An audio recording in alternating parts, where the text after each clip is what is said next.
Welcome back to another episode of ChumChat. We got our boy right here, Mark McKenzie, best 11, U20 captain, supporter shield winner, man. How you doing, Mark?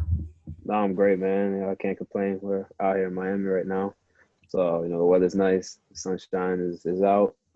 But, ultimately get to kick the ball around with the guys, which is the best feeling. So, Yeah, that's huge. Congrats to you, man. You had a great year. I don't know if you remember, but I was at Wake Forest on a visit probably like 2 years yeah. ago or a year ago, and you were there visiting back. So I remember those times. I looked up to you when you were there, and all the guys were telling me, Mark, he's a beast when he played at Wake and stuff. And back then, I don't know if you were getting a lot of minutes with Philly, but everybody was telling me like big time guy. So I kept an eye on you, obviously.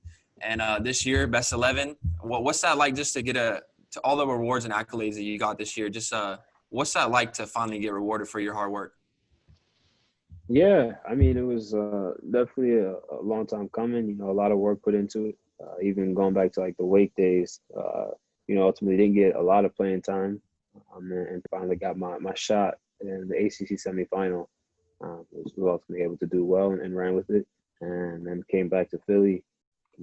Good rookie year, and then 2019 kind of got hit with injuries and whatnot, and found myself on the outside looking in, and then finally broke back in at the end of the second, like the second half of the year, and then a little bit after the second half of the year, and just kept the spot, locked it down and kept working from there. So it's been a lot of work put into it, a lot of sacrifice, and then a lot of ups and downs for sure. So I think that's definitely what's helped me get to where I am.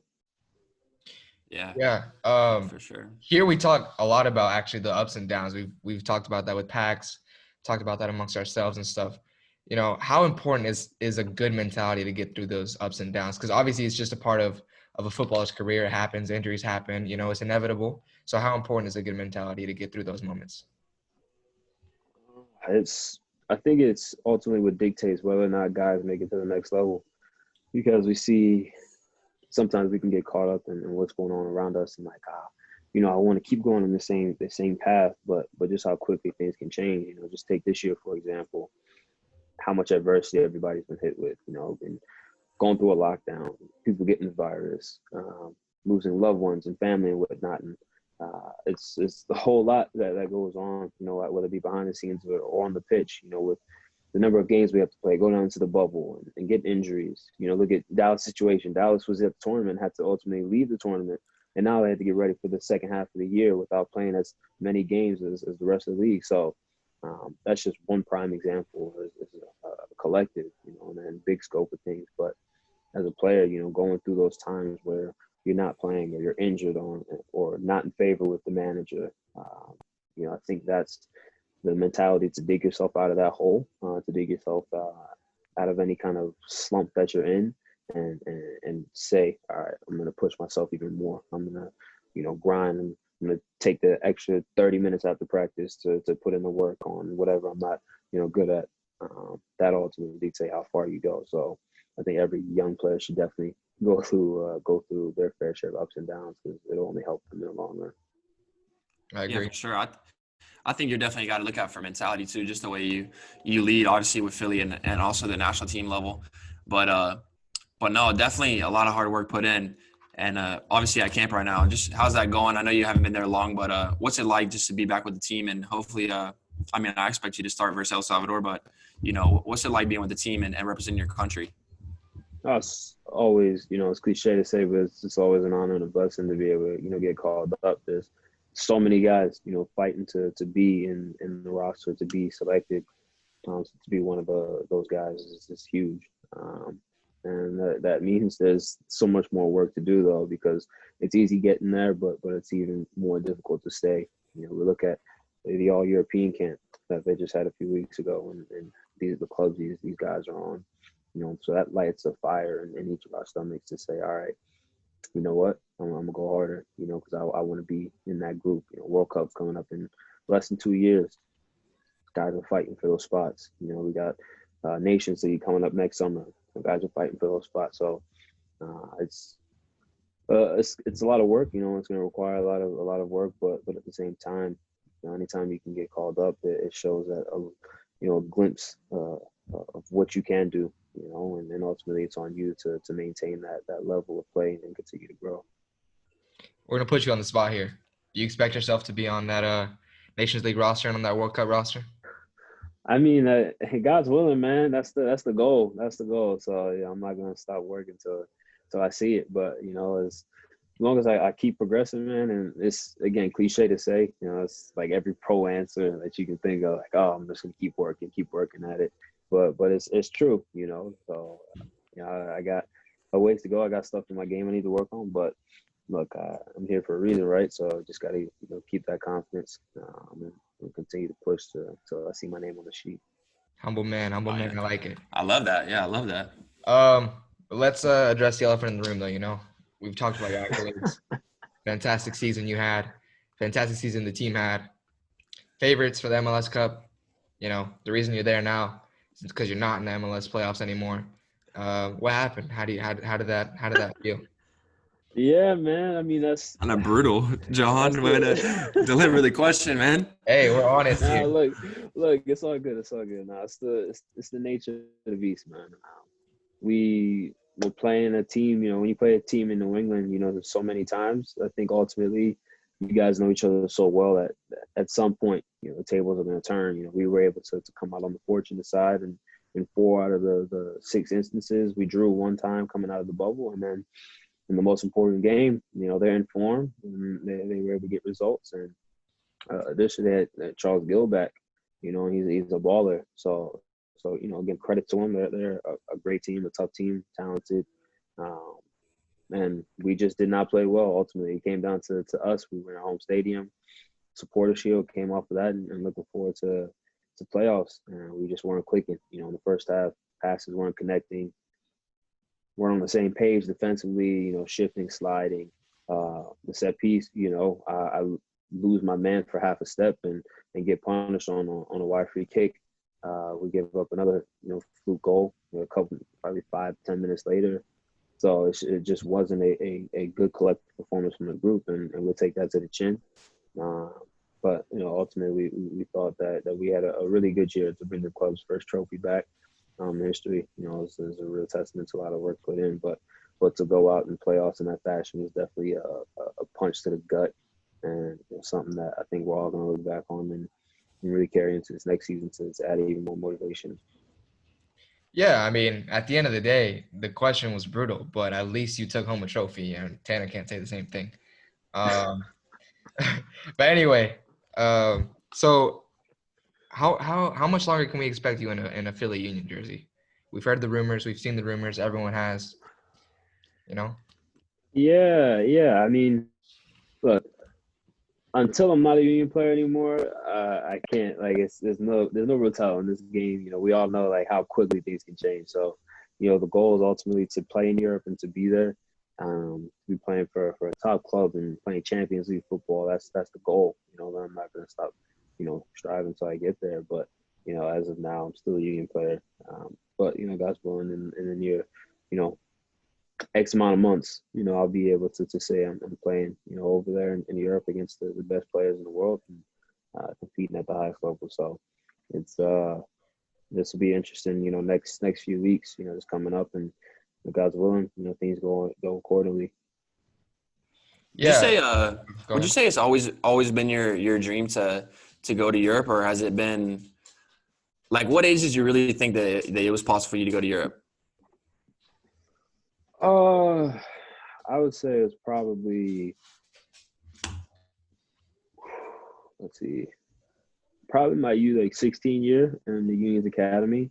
That things really started to line up in a way where I was, like, oh, the dream is really coming to fruition. I'm putting myself in positions. I'm excelling, and I'm getting pushed up the 18s. I'm getting to train a couple of times a week with the first team. Playing games with the USL team.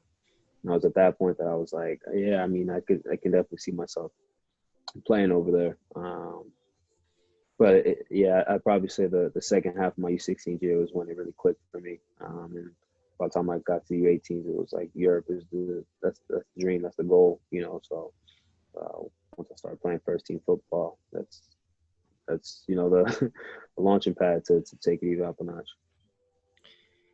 Yeah, I mean, you obviously have the quality to be there, or else you wouldn't be getting offers like you are, and rumors wouldn't be swirling around. But so how urgent do you think would it be in your mind to get to Europe? You see guys like Reggie, it was pretty urgent for him to get out, so he kind of, I wouldn't say he forced his way out, but he definitely, kind of pushed his way out a little bit more. And then you have guys who are a little bit more patient. Where would you be on that spectrum, do you think? I would say, time waits for no man. So we get a career for X amount of time, right? We get 10 to 15 years, maybe, and we're looking at the long side of it, longer side of it. But the younger that we can get over there, especially young players can get over there, I think the better. Um, so it not only benefits us as players, but also the league and the United States in general, to be able to say to the world, the world football and organizations and clubs and whatnot that we produce American talent here. We produce some ballers. So um, once we can get young guys in that environment day in and day out, I think that'll really help put us in that spectrum for some of the best in the world.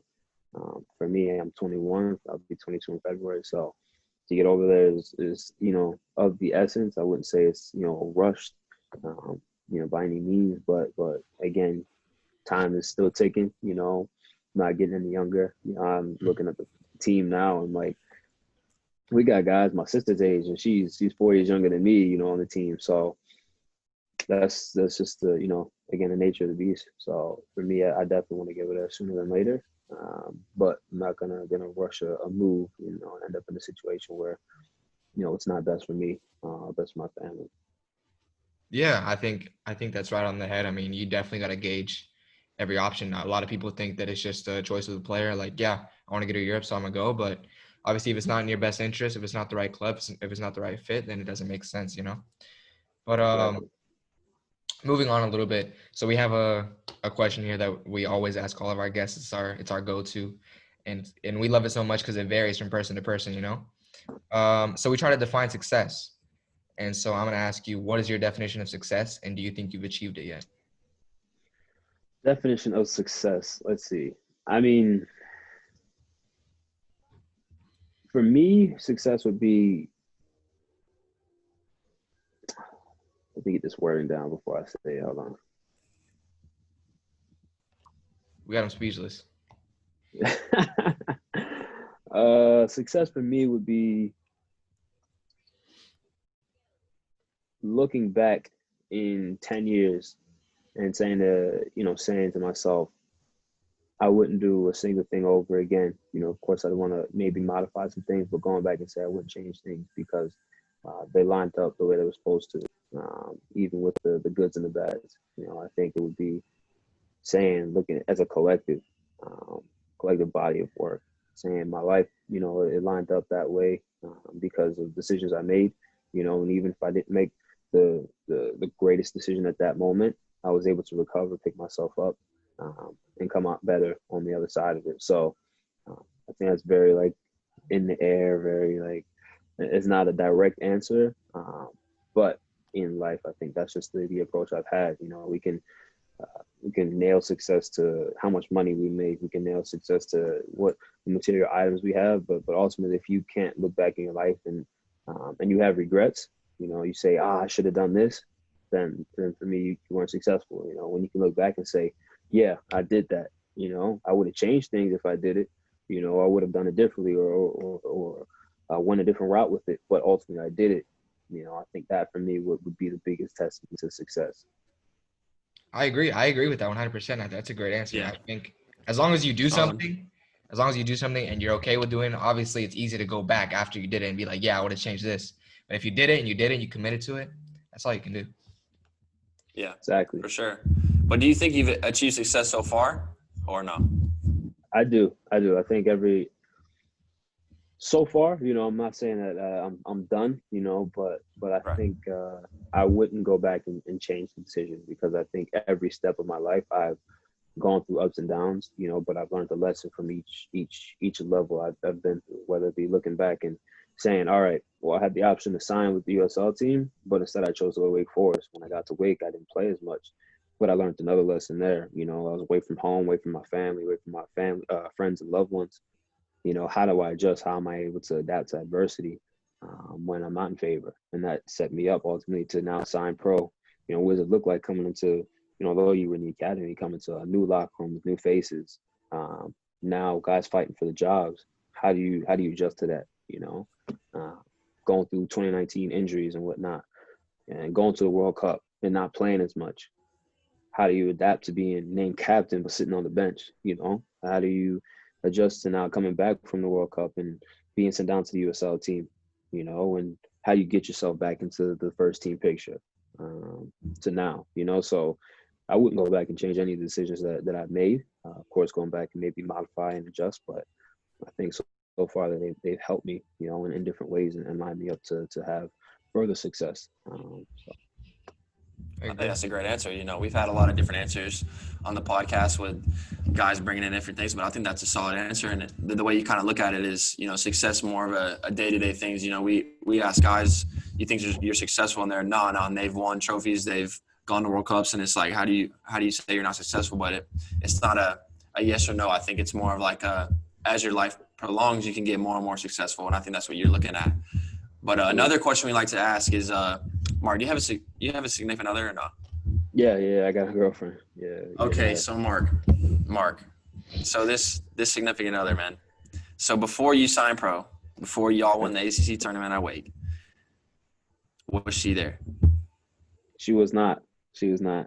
So would you say that she is, you know, kind of with you because, you know, that's 11, Celtic, you know. Yeah. I'm just saying in general, though, have you seen a difference in people, like in a whole, after you've reached, you know, best 11, after you're starting for Philly, after you get back from the World Cup? Like, have you actually seen a big difference of how people treat you or what people talk to you? Yeah, I think I have, you know, personally. Just even down to like, you know, friends. I've always had a smaller circle just because of what my life, you know, entails, whether it be traveling all over. You know, I spend so much time with my teammates that outside of them, you know, I have maybe one or two or three close friends. You know, one of them was a childhood friend I came up with.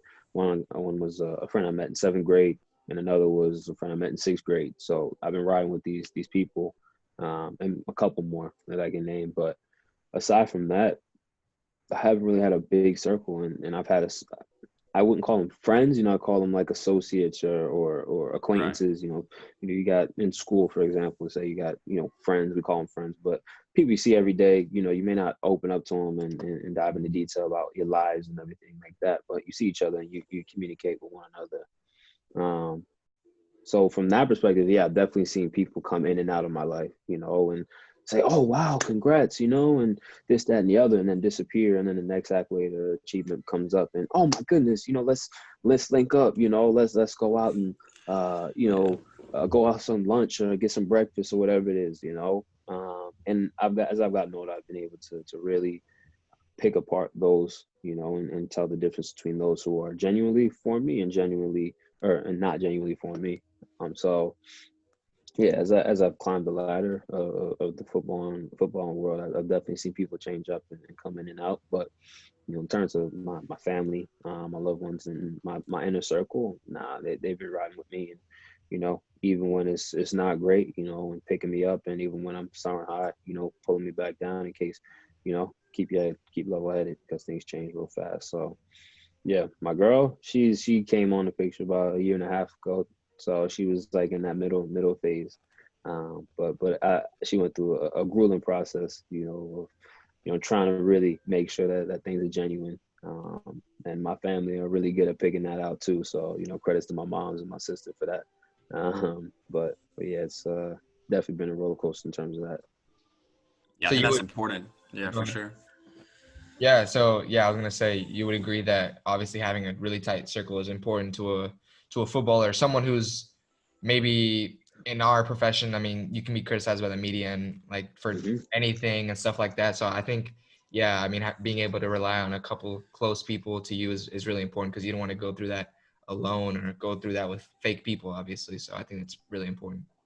No, for sure. I think being able to decipher between who's riding with you and who's, simply a bandwagon, I think that's, a huge, huge, huge skill to have in this industry for sure. Let's talk about your podcast. I want a little more detail about that. No, podcast. It's called Orange Slices. Heath Pierce. He was also he's a former national team player. He played overseas as well, and then here in MLS. He's my co-host. But Orange Slices really came about, just talking about the game, as purest form. When, I'm sure you guys can attest to it, but being at the tournaments, for long periods of time, whether it be a weekend tournament as a kid, and you need a quick snack, so Orange you got slices at halftime. Orange Slices, Yeah. exactly, so bring that nostalgic type of energy to the podcast, basing it around something that we all, can relate to one way or another, whether even if it isn't Orange Slices, but everybody has that snack, everybody remembers their youth tournaments where, they're sleeping in between games, so that's kind of where it originated. And then basing it now just on players, whether you be former players domestically or internationally with the national team here in MLS, overseas. So I think having myself as a younger player coming up and Heath as a former player, get both perspectives of the game, as well as culture, talking about the culture of, the United States, who has the best drip on the national team, what's the best drip on your club team, whose music taste is bland and who's got that flair, so this diversifying the talk, but basing it around just something that we all remember and love, just in the game in its purest form. I like that. Where can we find like y'all? So y'all are on Apple, Spotify? Yeah. We're dropping our first episode, I believe next week. So look out on Spotify, Apple Podcast. So yeah, keep a lookout for that. I'll definitely have to slide you guys a sneak peek, ahead of time. Say no more. Can't wait. For sure. Hey, we're looking forward to that, man. That's big time.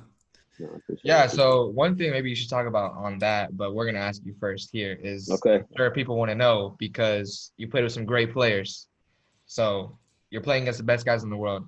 You have to choose 5 guys, not including yourself, to take on anyone in the world that you've played with. Who are you taking? Now, are we talking on my team, or are we talking just in general? I played with. On your team, played with. On my team that I played with. All right. Let's see.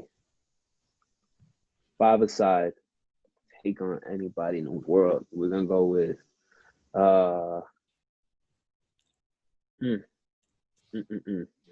This is tough because I'm gonna get flack either way, if I don't pick somebody. Hey, no hard feelings. I'll take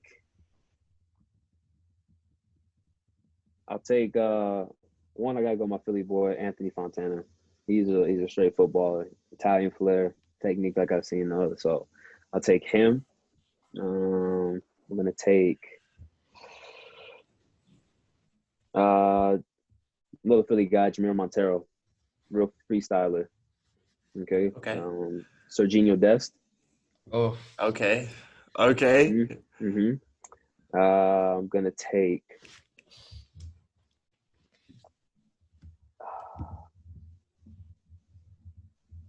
Man, this is tough because now I'm getting to the saucy part of it.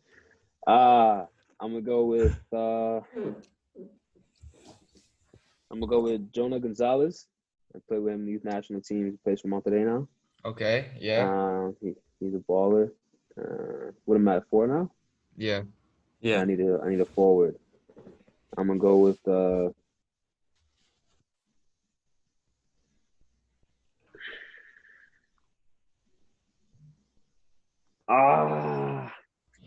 I'm gonna go with I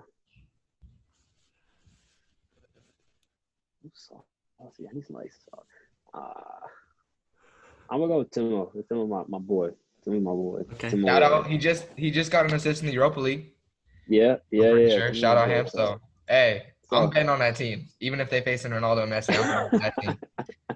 Hey, that's a tough team though. Hey, appreciate it, man. It's solid. I think we got a good shot. I could throw in if I need a center back, bring a Richard. Just formation depending on where we're at.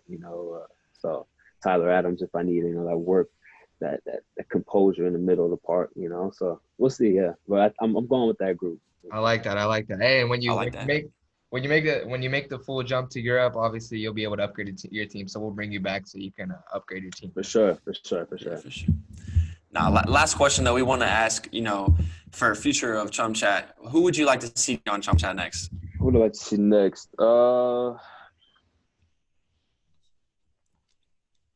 Let's see.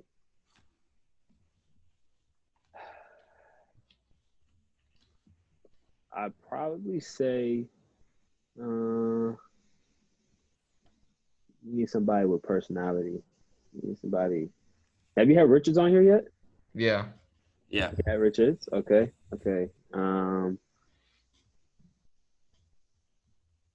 You had Weston? Not yet. Not yet. Not yet. Weston's one that you guys, he's a clown. Tanner, you know him? I'm not sure. Tanner.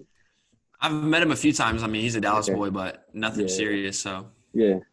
Weston, he's a cool guy. Weston's one. I'm sure you had the Dallas boys on here already. I don't know if Dallas boys. Yeah, Brandon. Yeah, Pax. Reg. Yeah. Who's a clown? Who's somebody who's always messing around? Nah, just get West. I think West would be a good one for now. If something comes up, I'll be sure to message y'all, let you know. But West, I think would be a good one. Sounds good. We might have lost him. He's broken. No, I'm back. No, for sure, Weston. That's a big move. We're looking into it. Tough guys. We're both. Me and Tanner are both Dallas boys. I don't know if you know. I'm a Dallas boy. Okay, yeah. So obviously we want to bond with him. We were a little younger than him, so neither of us really met him like that. Played with him. When we were there or played with him, yeah. But for sure, we're gonna try to get him on. Yeah, just tell our boy, hey Weston, if you're watching, bro, answer, bro. All right. Anyways, West, respond. Respond, bro. He's too big time. Cristiano follows him on Insta now. He's too big time. Yeah, you see. Yeah, respond. When you got Ronaldo following you and hanging out with him on the daily. It's a different life, Yeah, it's tough. But nah, we appreciate you coming on, Mark, taking the time. Obviously, best of luck the rest of camp. Kill it versus El Salvador. And hopefully we see the jump to Europe soon, man. But no, we appreciate you taking the time to come on. And guys, go find your success. Find your success.